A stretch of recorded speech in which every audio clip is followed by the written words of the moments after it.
All right, so the organizers are telling me I have a choice to wait for more people who are lining up for coffee, apparently, and there's a very long line. Or we can start now to respect the people who got here and didn't need coffee. You're probably over-caffeinated. Welcome, everyone. I'm Benjamin de la Peña, or Benji de la Peña. I'm the CEO of the Shared Use Mobility Center. We work out of Chicago and LA. Our focus is on shared use services, whether it's shared vehicles and shared journeys. And our mission is to shift our auto-centric transportation system to shared mobility systems because the planet needs it, and it's better for equity, and it's better for households. So I'm very excited to be moderating this panel because to me, it represents that whole, I'm going to say, infection of our fixed transportation systems with shared mobility systems and rethinking how we're all going to do this, again, in light of the climate crisis and in light of the equity issues. So both looking forward, or now and looking forward, in the need to decarbonize our transportation system, and looking back in the long history of transportation and the inequity that we have forced on the system. We built this existing transportation systems on racist foundations. We built our highways on racist foundations. And so we need to correct all of that. And I think shared mobility is one way to go. It's not a silver bullet, but it certainly is going to do a lot more. And for all of the talk in COP26 about electric cars and electric vehicles, we know that a $75,000 discount on a $32,000 car is just not going to work for households that can barely afford a second-hand or third-hand vehicle, which, by the way, they are forced to buy to participate in the economy and to participate in opportunity and community. So preaching aside, let me frame that. Today, we're going to talk about mobility on demand, and we have two great panelists who will tell you both the experience during the pandemic. I do not envy one of our panelists who had to launch a micro-transit program right at the start of the pandemic. But I'm really fascinated because we're moving from piloting things to making them part of operations. Let me introduce them, and then they will. Rani, are you presenting first? No, or is it Shaun who's presenting? Shaun presenting first. So I'll introduce them, and then they'll slide into presentations, and then we'll open it up to a conversation. So Shaun Miller is the Senior Transportation Planner for LA Metro. And for the Office of Extraordinary Innovation, I'm sure you've heard it before. I like the name, right? If you're not just going to do innovation, you're going to do extraordinary innovation. And Shaun, he collaborates with the private sector in his work to align the innovative solutions available in the marketplace with Metro's mission and vision. So he'll tell us more about that. And Rani Narula-Woods, did I say that correctly, Rani? Okay, is the Senior Director of Special Projects in LA Metro, but she actually came from the Office of Extraordinary Innovation, where she started this pilot then. And our relationship in the Shared Use Mobility Center is two ways. Rani used to work for the Shared Use Mobility Center and started up the office here in LA. And the Shared Use Mobility Center provided the technical assistance to the FTA program, the Mobility on Demand Sandbox, of which this project was one of them. And Rani is the founder and project manager responsible for the design and the delivery of Metro Micro, which the keynote speaker, Stephanie Wiggins, talked about this morning. And it launched in December 2020, at the height of COVID, which was, I think, crazy for anyone to try to do while we were all scaling down on it. And so they're going to tell us more about it. Thank you for joining us. It's going to be a really exciting conversation. Let me pass it on to speaker. Good morning, everyone. Thanks for joining us this morning. So I'm Shaun Miller in Metro's Office of Extraordinary Innovation, and today's topic is on-demand transportation at Metro, but I'm going to take us back a little bit and try to lay a little bit of the basis and context for that here at Metro. But could I get to the next slide, please? Maybe. Pretty please. Are there no slides? Oh, Okay, Good. no slides. Great. All right. Okay. So then, the Office of Extraordinary Innovation is about 6 years old, originated with the previous CEO, Phil Washington. He introduced the unsolicited proposals policy in 2016 at a Transportation Through Transformation forum. The unsolicited proposals policy is really Metro's mechanism for receiving ideas from the private sector, unsolicited ideas that help Metro to achieve its strategic goals, and also as a way to create business opportunities that were not previously there before. That policy was really developed to help Metro to deliver on its very aggressive schedule of Measure M major capital projects. And we received some unsolicited proposals to help us accelerate the delivery of those projects and introduce some new technical concepts as well. But out of this, we've received over 250 proposals in 6 years, and some of those include proposals for on-demand transportation. The micro project, in effect, originated as an unsolicited proposal at Metro very early on.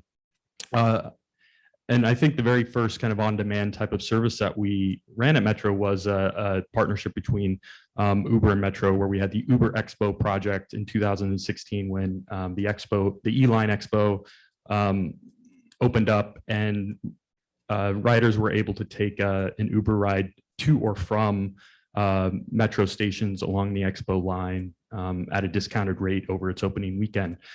Also in 2016, FTA released a grant program for the Mobility on Demand Sandbox Demonstration Program. Metro received a grant to develop Mobility on Demand project in LA County. So Mobility on Demand as an actual project started in 2019 in partnership with VIA. This was another first last mile on-demand rideshare service. It was operating in 3 zones across the county, in El Monte, North Hollywood, and Artesia. This project was developed on 3 guiding principles. The first one was just that the idea that we could align Metro Transit service, fixed route service, with TNC-like service. And we seem to have, I think, achieved that throughout this pretty successful 2-year pilot that we ran. Another guiding principle was that we could provide cost-effective service that also delivered an equivalent level of service for riders with disabilities and those of low income. And I think we were largely able to achieve that, the main target being a 10-minute wait time. And we were able to deliver a 10-minute or less wait time for rides of all types across the platform. Riders could actually also call up a ride on the app or through the call center, and same thing, effectively able to deliver a 10-minute wait time for rides delivered through the app, through the call center. A third guiding principle was that it would be equitable service for those who were unbanked, because we would be achieving full payment integration. Unfortunately, we're not able to achieve that integration, but one of the things that we did very early on in the service, after a couple of months, we transitioned to a fareless model. But during the first year, the service was very effective. Ridership increased year over year. The cost efficiency also increased. We were able to serve, rides at a very competitive rate. Fast forward to the COVID-19 health crisis, and this is one of the really important lessons, I think, of on-demand transportation, is its flexibility and its ability to adapt to needs on the ground, and not, just at like a 6-month shakeup, but immediately, very quickly. In late March, we went into, stay-at-home orders, and we immediately suspended shared rides on the service. So you could only ride with individuals from your household. The next thing we did was we actually transitioned to a point-to-point model. So again, it originated as a first last mile service to and from major Metro stations. We transitioned to point-to-point, and a large driver of that is Metro experienced a reduction in ridership across its core services by about 70%. Mobility on Demand was still had only lost about 30%.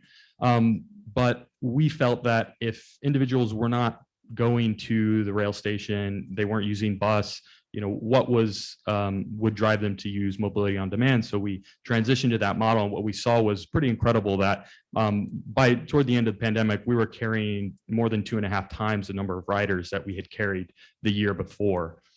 We also added essential destinations just outside of our zone. So again, this was a zone-based service. We added essentially islands of destinations outside of that zone that individuals could travel to. These are things like grocery stores, medical clinics, hospitals. And we also, in addition to these service adjustments, we're also able to launch a food delivery pilot within the Mobility on Demand pilot. And that was in partnership with First 5 LA, which is an independent public agency, and their Best Start Communities Networks, which is 14 geographic communities across the county, that are vulnerable communities and that have experience that are historically disadvantaged. That project actually continues to this day, and we are going out to re-procure that. It will continue through at least April 2022, and we hope that it will continue beyond that. But kind of going back to the core of Mobility on Demand, it actually came to an end in January of this year. But technically, I guess you wouldn't say it came to an end. It actually transitioned to our micro service. And so those 3 ride zones, El Monte, North Hollywood, and Artesia, continue to be served today, but rather than by VIA, they're actually served by our Metro Micro team. And so this is where I will pass it off to Rani to tell you a little bit more about the micro service and some of the work that her team has done and launching that across the county. In the middle Before of the you pandemic. pass it on to Rani, and I hope we have Rani's slides, organizers. Sorry about the slides on that one, but can you give us, Shaun, a sense of scale? How many vehicles, how many people, and then we'll pass it on to Rani. Yeah, that's a great question. So during the first year, we were carrying about 12,000 plus people per month across the 3 zones. El Monte was our strongest. And I'm sorry, that 12,000 is actually probably toward the end of the service. Of course, there was a ramp up period. Okay. But by December of 2020, we were carrying nearly 30,000 across the service. So a major increase. And in terms of, vehicle supply, I think by the end of it, we were operating probably 12 to 18 vehicles on the road, depending on the time of day. Okay. Yeah. All right. Thanks, Shaun. Rani. Hi. Hi. Well, thank you first, Benji, for your preaching, as you put it. I think we definitely in the public sector appreciate that advocacy lens. Part of what we do at Metro every day is think about how new mobility can be utilized really to leverage and improve public policy. So, we're with you in your efforts and your agendas for the future. But just to speak a bit about Metro Micro, and Shaun, thank you for the introduction and the transition that we went through at Metro. So a bit about Metro Micro. Hopefully a few of you have rode, and if you haven't, we have 8 zones operating and a 9th that will begin on December 12th at UCLA. Even if you're not a Bruins fan, but if you are, you should definitely ride because you might have a transit pass and it's free. So all things to consider here. So with Metro Micro, I think the elements that I want to highlight here is that we were really looking to expand on much of the learning that was a result of mobility on demand. So what we wanted to better understand was whether or not the partnership with the private sector could allow us to ultimately give customers a better experience. At LA Metro, we certainly, similar to many DOTs and transit properties across the country, felt day in and day out the impacts of COVID-19. And we've seen people return, but for the most part, when people have returned, they've returned because they've had to. They haven't returned to public transit because they love it. So part of our goal here is really to build a service that people love. And sometimes it takes a little bit of dating before you fall in love. So I would say we kind of are through our first, a little bit of swiping, yep. We're through our first year of courtship, I would say. So we have had about a year of operations. We have 2 more within the pilot. Right now, to date, we've served about 130,000 plus trips. So, setting a decent foundation given it's COVID still. And again, what we're really looking to do is to better understand the needs of the customers. And so much of that has adjusted and I think, advanced in the expectation as we've moved to a more on-demand economy. I think we've seen companies like Uber and Lyft do a hard pivot in going from passenger service to food delivery. And we've seen almost an opening, I think, for the public sector to really kind of redefine itself in terms of what we deliver. And for LA Metro, that's being part of a family of services. We have a shared mobility unit, which just was put into place by our new CEO on October 15th. And as part of that unit, we're looking at the alignment because we certainly want you to use our fixed route bus and trains. We also want you to understand that there is an entire family there that you can access in order to navigate LA County. So whether it is van pools, whether it's bikes, e-bikes perhaps, we really want to ensure that people have options and options that hopefully they love. And so with Metro Micro, as we look forward to our second year, which will begin with that UCLA launch that I mentioned, we're really looking at one, improving our shared rates. For a while, we had to have some restrictions because of COVID-19. So that's one of the goals for us. We're also looking at some of the key destinations that Shaun mentioned. Certainly, we expected most trips to be linked trips. I would say early workups put these trips at about 2/3 linked trips. We probably are closer to the 50%, just given our initial surveying. So I would say that's part of the focus. We're also looking at really being able to manage demand. I think that's a huge piece for the public sector. All over the country, folks are facing operator and workforce shortages. So for us, being able to actually right size that we have the right number of team members. And I just want to highlight a few team members, and they're going to give me a little slap later, but teams are really, really important. So you don't have to stand up. You can yell at me later. But I want to highlight a few people. You can stand up. Benji says stand up. So Carmana Potts, please. So let's give Carmana a clap. So Carmana, I remember when I met her, and I'm just going to give you, I'm sorry, Benji, I'm going to take like 3 minutes here. But I'm going to give a shout out to Carmana because Carmana came for an info session on Metro Micro. And it was one of those days.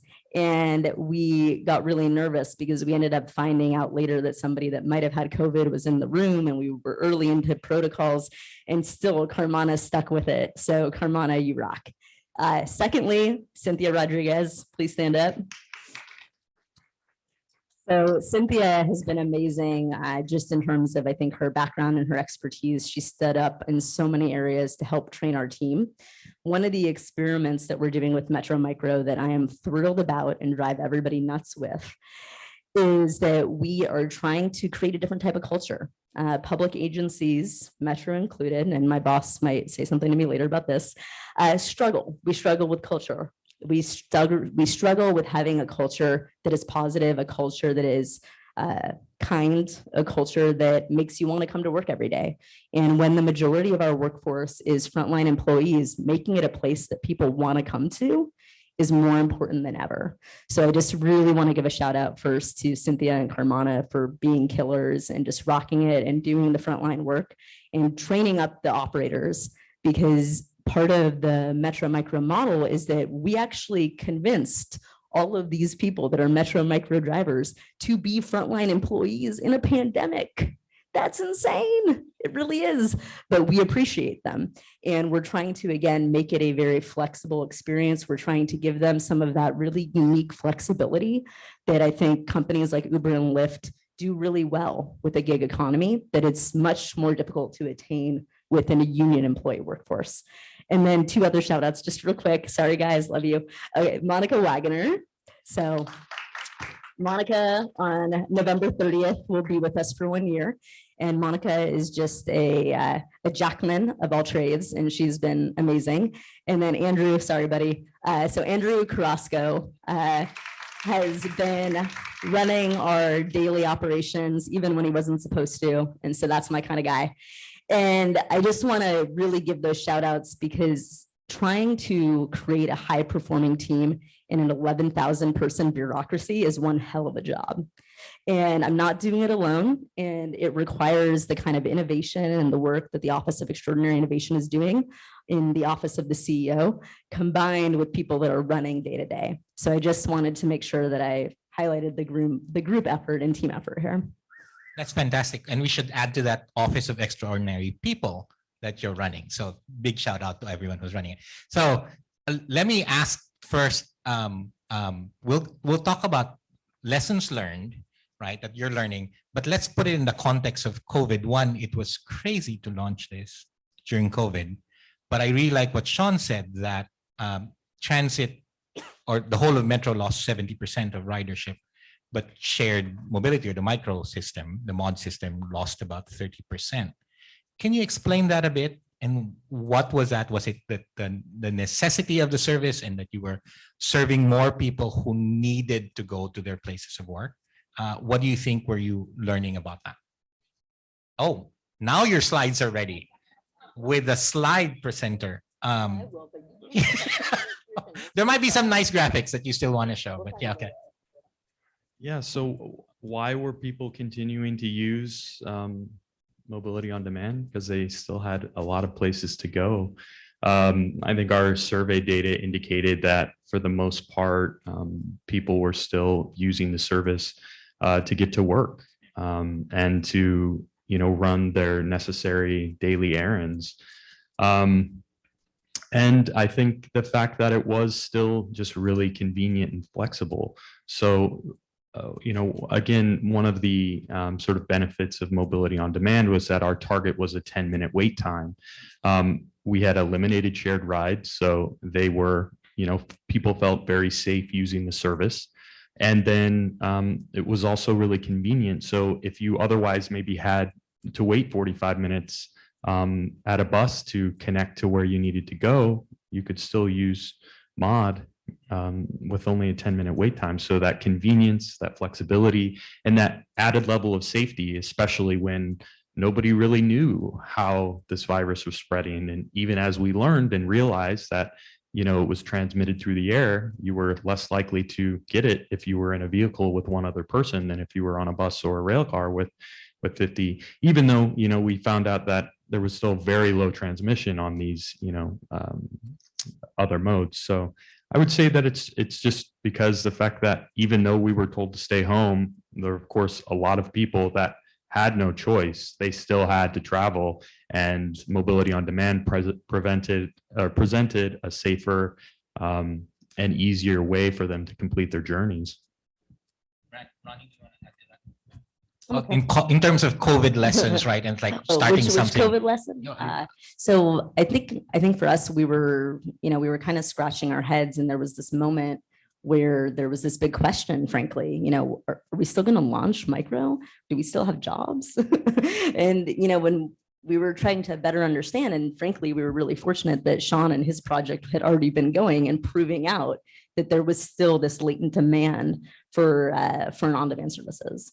And so for us, when we were thinking about COVID, we just had to move really quickly. And luckily, as part of Metro's family of services, we saw what was happening on the bus. We saw what was happening on the trains, and we were able to apply that. So quickly, getting the plexi in and being able to give that additional security to not only the customers, but for the drivers, to ensure that there was that adherence with wearing the masks, all of those kind of elements. And actually, it was fantastic because folks that are riding Metro Micro, because they have to set up accounts, for the most part, we know who they are.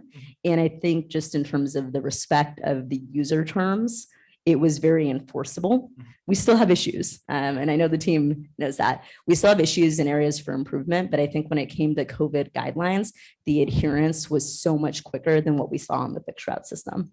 Related to that, you had talked about getting the user to fall in love with the service, and you're dating them, and you said a focus on the users and learning more about them.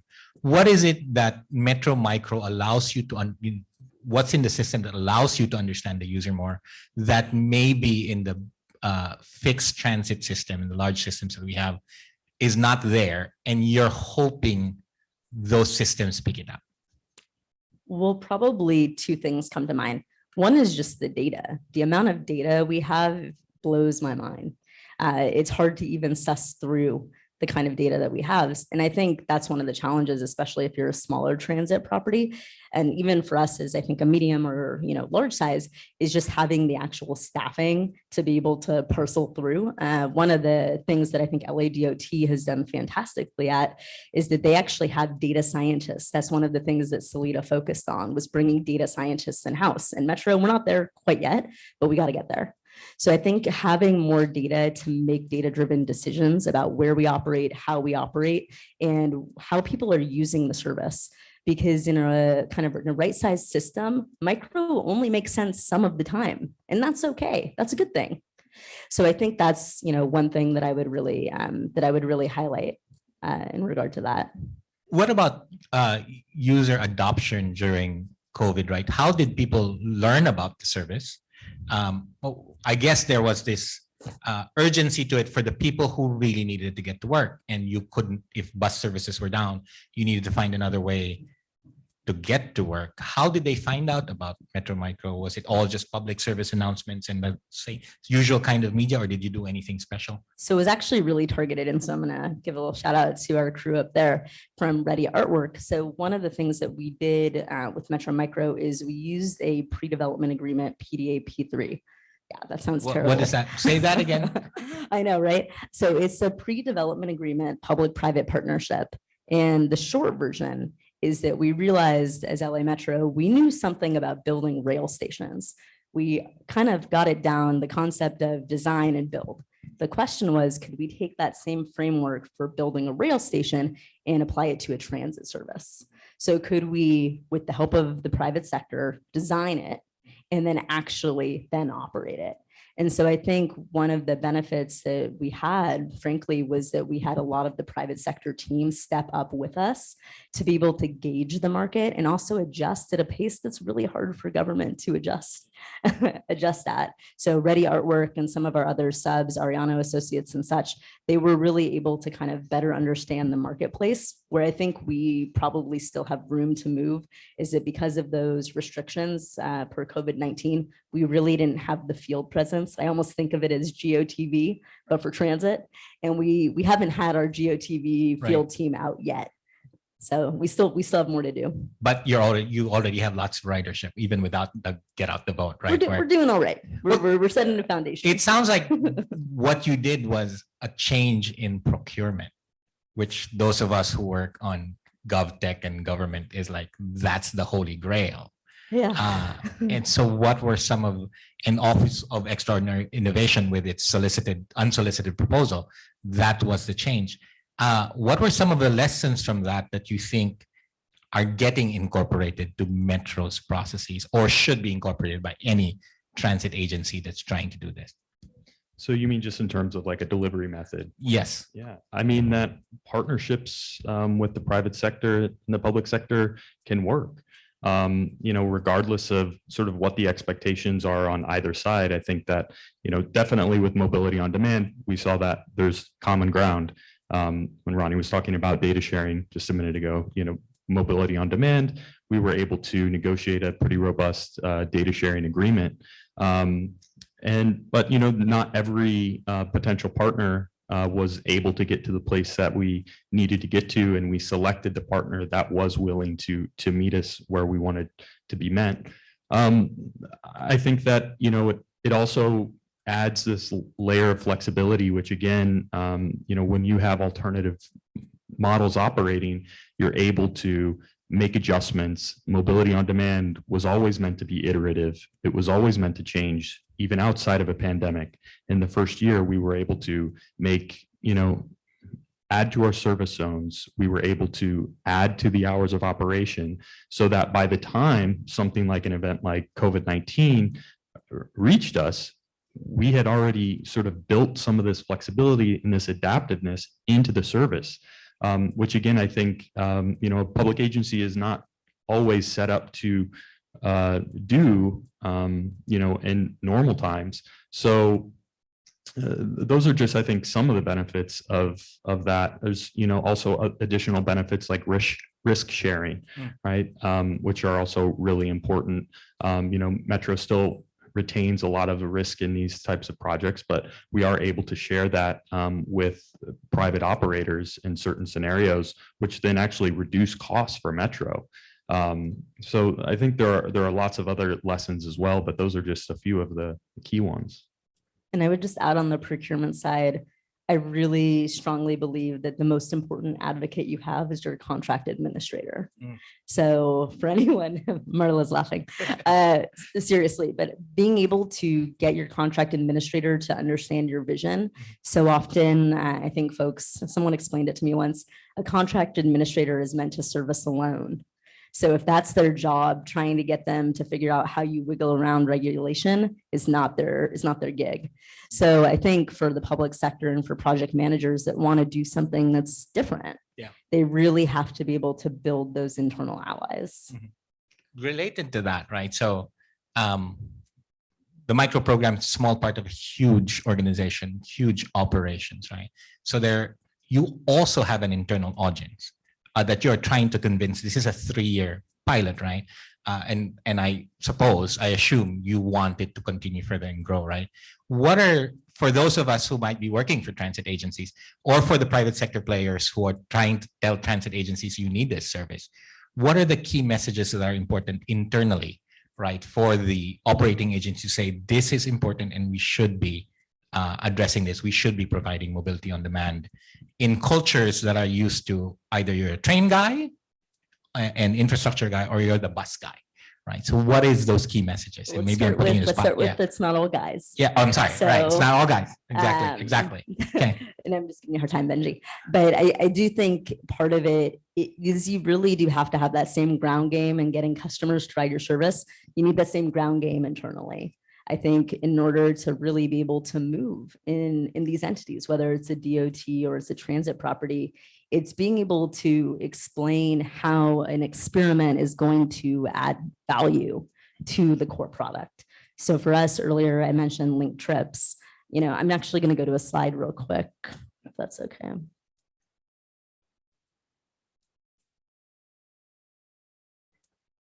So as I mentioned a moment ago, it's tying back to the core values of your agency. So here we have section 5, which we're now on, evaluating young micro. And what we have is zone level priorities and project level priorities. And part of this is that we do have to socialize new ideas within the way that we traditionally think and grade ourselves. So being okay with being judged on our ridership is important, but it's never going to be bus ridership and it's never going to be train ridership, and that's acceptable. Also understanding how do we integrate these new KPIs. So thinking about customer experience, thinking about financial viability, and again, really making sure that these projects are indexed against and with items that are actually comparable. So what you'll see here is we see micro as more similar in comparison to, let's say, an access services or paratransit space. We're not going to go and put together, hopefully, a board report that's going to compare us to what you move in fixed route, because it's just not really well suited for that. And it's not reasonable because we're trying to achieve fundamentally different goals. And then just to go to project level measures, innovation, as we've spoken about, customer experience, strategic partnerships, and workforce investment. All of those important. But again, I want to highlight one here, which is the workforce investment, because it's tying back the innovation to the core values of the agency, which is not only workforce retention, but also ensuring that people are happy at their jobs, and also there's room for promotion and growth and career pathways. So I think that's a big piece of this element. So I'm going to jump and open up the questions, but I want to talk one more thing and tell us about mod and micro and equity. What are you learning? How is it addressing equity issues in the second largest city or metropolitan area in the country? Yeah. So one thing I just also want to add to what Rani was saying, talking about the internal audience, and I think this connects to your question as well. When we think about the sort of key metric for a transit agency, which is ridership, right? But the trend doesn't look great. Services like mod and micro are adding riders every day. There's rider growth, and it seems like there's consistent rider growth during the 2 years of mod, there was consistent rider growth. I'm sure if we're sitting here 2 years from today and you ask Rani, she'll probably show that there's consistent rider growth over those 3 years. And so this is potentially a very important aspect to bring riders onto our fixed route system. But I think also, you know, when you offer these types of services, you're reconsidering what the key metric is. And, you know, you're growing ridership by increasing access, right? And one way that I can actually speak about this is through our food delivery pilot, which is, again, changing the way that you're looking at key metrics. We know that, for instance, the recipients of our food delivery program, food insecurity doubled during the pandemic. And also, more than a third of them indicated that transportation was, in fact, a barrier to getting food. And so this service is not only is it increasing food security, but it's also increasing access to that food. And it's also reducing single occupancy vehicle trips, which is something that Metro cares a lot about. And so I think that services like on-demand service, micro mobility on demand, and also, you know, rethinking what exactly a transportation agency does, which is something that I think that Metro has done really good at in the last several years, does actually lead to some of these positive outcomes and delivering equity to people, especially those who are most vulnerable. You know, the individuals receiving, you know, goods through our food delivery program are also the most vulnerable communities in the county. They are the hardest hit by COVID, and they are the ones with the greatest need. And I think those are the ones that we ought to be serving first and foremost. And just to add, I would just highlight where we decided to start micro. So this was an internal discussion, we'll say, about where micro would go first. And ultimately, the decision was made to go into Watts Willowbrook. So just quick show of hands, who here has ever heard of Watts? Okay, so I'm guessing that perhaps you've heard of Watts because of the Watts riots. Can we see another show of hands? Okay, pretty consistent. So part of this is that when we think about where government services go, usually they go to places that the private sector isn't necessarily as keen on. You're not going to maybe make the buck immediately. And I think that that's important, and I think it's intentional, and that's good for us to do. So when we looked at where we were going to go, Watts Willowbrook is one area of the city of LA that is constantly underserved. Occasionally it gets a pilot, and then the pilot gets ripped out of there. So going into Watts is an investment in our communities. Going into Willowbrook, an unincorporated area of LA County, also doesn't get the same level of services. Going in there says something. When you're willing to bring what's cutting edge to the communities that we're bringing it to, that's equity. And I hope beyond the pilot it stays, right? Because then you said rip it out after the pilot. So yeah, we'll have to talk to the board, but yes. Yeah. I'm going to open it up to questions from the audience. I have one rule. It has to be a question. You know, it's a question if it ends in a question mark, right? So you can hang on to pontificating if you need to. I already did, so I have an advantage. But questions from the audience, and another rule I will take is after you, I'll call on the first one. After you ask your question, it is your choice who the next questioner is going to be. So I'm not the one deciding who gets to ask the questions. But a raise of hands if you want to ask a question. All right, go ahead, sir. Yeah, can you, so. Could you tell us your name and your organization? Yeah, I'm sorry, my name is Larry James and Shaun.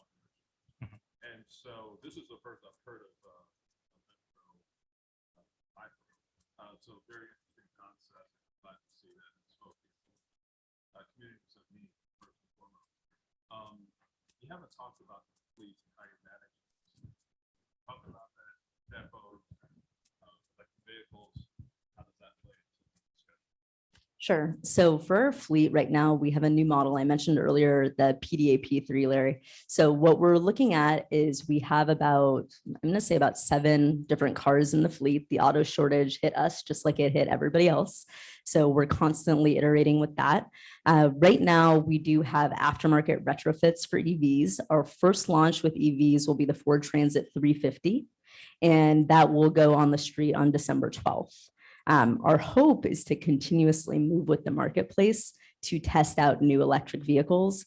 I'm guessing that in the longer term, there's going to be a lot more interest in EVs, not only obviously in the fixed route systems, we're already on that trajectory with CARB and others, but I think for the micro space in these kind of smaller vehicles, we see a huge opportunity for automakers to lean into that. For the maintenance of our cars right now, that's also under the PDA P3.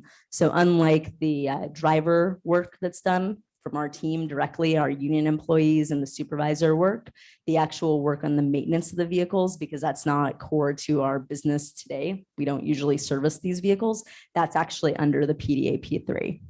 So that's done by the private sector in this case. Thank you. Do you want to pick the next person raising their hands?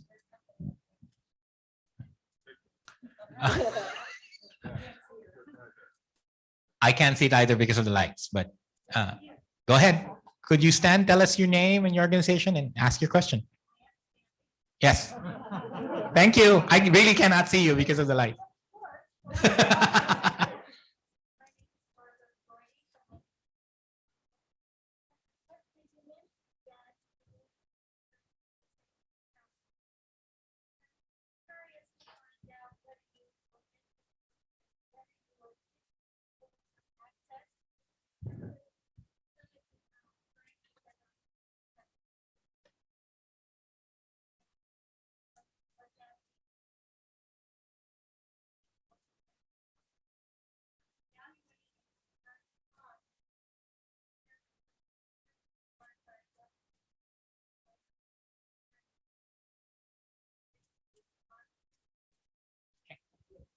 Compound question. Either of you can. Like you pick the access one, and then I'll build off your access. Yeah, so and with Mobility on Demand, we actually collaborated very closely with Access Services. We did or Access led a marketing campaign with all of their ridership mail marketing campaign. And so we were able to attract some ridership from them. And yeah, this service, I think, was an improvement compared to the call a day ahead model that Access had. We were able to, provide wheelchair accessible vehicles. We had a dedicated vehicle in each zone. Those trips, the wait time was a little bit more than our 10-minute goal, but it was still 12 minutes. So pretty successful when you consider, otherwise they would have to wait till the next day. Yep. And so just to build off that question, we've worked really closely with Access Services. In complete transparency, we're not at a place where our service is, I think, as reliable as it needs to be as a pilot to be able to market to Access Services and folks that really rely on that service. So we've been very intentional in not promoting that with kind of folks that have access passes yet. However, we are going to do that in 2022, and we have an intentional way of delivering it. So one of the areas that we serve, going back to the Watts Willowbrook example that I mentioned, is we felt very passionately about medical trips in that use case. And we found that, that need is real, and it was very real during COVID. So in the case of Rancho Los Amigos, one of the changes that we've seen with LA Metro is that we just went through a system-wide bus restructure. And our final shakeup is going to happen for all those that are not into bus terminology. It just means final schedules are going to go up and the bus routes will change kind of in a series of changes. Final shakeup will happen on December 19th. So when that happens, there will be a few additional changes to what the network looks like in terms of the bus operations. One of the changes in the case of Rancho Los Amigos, which is in our Watts Compton zone now, because we merged Compton Artesia with Watts Willowbrook for a 35 square mile area, $1 a ride. Only the government can do that. In the case of Rancho Los Amigos, there are a lot of people that need to get to that rehab center, but they're waiting on Access Services because Access Services has had very high demand. And so we don't want to have those folks wait that are going a really short distance under that 5 mile band. So what we're actually going to do in 2022 is we are going to take on those services, and Access Services is actually going to push those trips to Metro Micro so that Access Services can improve for the folks that are taking longer range trips. So that answers the first question. And I think there was a second one. Yeah, the second one is about cost efficiency. Okay, And, there you go. So yeah, I Shaun's got the mean, answer, great. we evaluate these services against other metro services. Also other agencies that are providing similar services. So we're evaluating them all the time. And again, one of the things that is very clear that these services continue to get more cost efficient over time too. And that's another lesson learned of mobility on demand, and it really should be of any pilot that any transit agency runs to launch a new service. These cannot be effectively evaluated in 6 months. It's just not possible. Your costs are always going to continue to decrease. Your ridership is pretty much always going to increase. And so, what we learned through MOD, the first year looked extremely different from the second year. The first year looked very promising. The second year looked even more promising. And I'm sure that if we were continuing on, which I mean, we are with micro, the same thing is going to happen with that. So, patience is really important. But, the outcomes that I think you're looking for in these types of pilots do come to fruition if you give them the time to succeed. And you also have to provide them with the resources and the funding to do it as well, because we don't always necessarily do that. We think of a pilot as, just an experiment, something that can be taken away. But these things can become, hopefully, a permanent offering at Metro. And I think that's what we hope will happen with micro. And I did hear CEO Stephanie Wiggins say this morning that she does also hope that micro will grow as well. So I think we're in a good position to see that happen. Fantastic. And ma'am, I still cannot see. Can you pick the next questioner? And by over there, you mean the way over there on top too. There you go. Thank you, Austin, Daniel, Transload. Thank you, Rani and Shaun, for sharing this exciting program. My question is, do you have data yet on how many trips are first mile, last mile transfers versus point-to-point trips? And how is or should Metro approach those different trips, given that they're both important, both serve communities? Yes, we do have that data. So first question answered. For the second question, I'm gonna let Shaun answer that. Go ahead, Shaun. What was the second question? I thought Rani was going to take this one. Well, I'd love to know if you have indication of what percent of trips are first mile, last mile connection versus point to point. And then also what is your attitude towards that, given that they're both serving a community need? Yeah, and I guess we also have the data as well for mobility on demand. I think that, I mean, they're all trips that need to be served. And I think as a transit agency, that's what we're interested in trying to do to, help people get to wherever they're going. And yes, while we would like these services to connect to our fixed route service as well, I think that, we should be supporting whatever the trip is, if we're capable of doing so. And as long as it, again, is a cost effective. But again, I think that we see that, the combination of trips, whether it be first, last mile, whether it be, a mile and a half away, it is cost effective. And also we know that if somebody needs to travel a couple of miles, our fixed route isn't maybe the best way in order to serve that trip. And that services like this are better able to, serve those short trips that we still want to capture if we can. And I think this just goes back to the question of right sizing.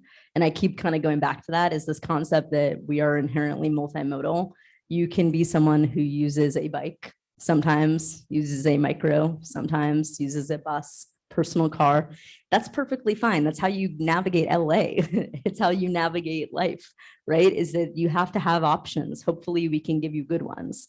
And so I think part of this is really helping communicate to customers that these options are available, and perhaps some of them are better suited for different types of trips. So I think that that is kind of on us, I think, in the public sector to really better understand our data and then use and apply that data to get that information to customers about those offerings.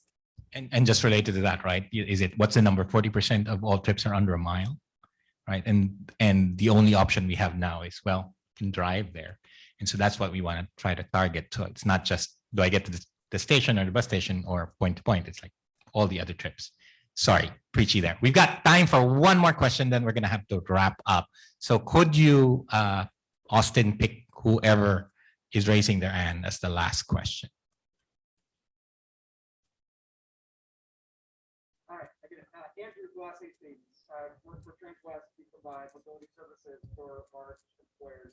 And so I noticed on the website, and I think you mentioned it, Rani, but Metro Micro uses LA Metro employees. So your in-house employees, are you subject to labor shortages that are happening in the public transit space across the country? Yes, yes, we are definitely suffering as our workforce some days does too. And frankly, they've been amazing. So I just wanted to say that, I've mentioned earlier, Andrew, speaking about kind of the folks that have come in during the pandemic, but also the people that were already doing frontline work and stayed with us through the pandemic. So it's been union employees, and I think it's worked out pretty well. The shortages have been real. And I think we're at the beginning of course correcting. I know it's an anxiety that those of us that work at Metro hold, and probably anyone in the public sector right now. But I do think that it's improving. And I think it frankly opens a new conversation for the public sector between management and labor about what our expectations of each other are. So I actually think this might be a really good moment that came out of frankly a very bad moment. And with that, we'll wrap up. We've actually got 2 more minutes. So maybe I'm going to ask Rani and Shaun last words, or what do you want them to take away about what we just learned? And say, if it's any one thing that you're going to take away from this, whether you are from government, you are private sector, of the experience with Mod and the experience with Micro, and then we'll wrap up. Thanks, Rani. I'll take it first. So I just think that these types of services, flexible on-demand services, they're here to stay. But the reason that they're here to stay is because they increase connections to our transit system. They increase the destinations that people can reach. They are cost effective, and they are able to serve trips that are fixed route cannot necessarily always serve. So they belong in, the suite of services that a transportation agency, ought to be providing. And I think that we have collected a lot of evidence over the last several years at LA Metro that, this should be adopted everywhere, these types of services. So that's where I would leave us. Thanks, Shaun. Okay, that was very good. So mine is going to be fewer words. We're hiring. So just for anyone, keep an eye on the Metro job portal. 1, we're hiring. 2, we will have a new solicitation out for Micro 2.0. So for those of you not looking for individual jobs, but contract work, keep an eye out. Please join me in thanking our great panelists. You can button them all after and say, ask them more. And thank you so much for joining us.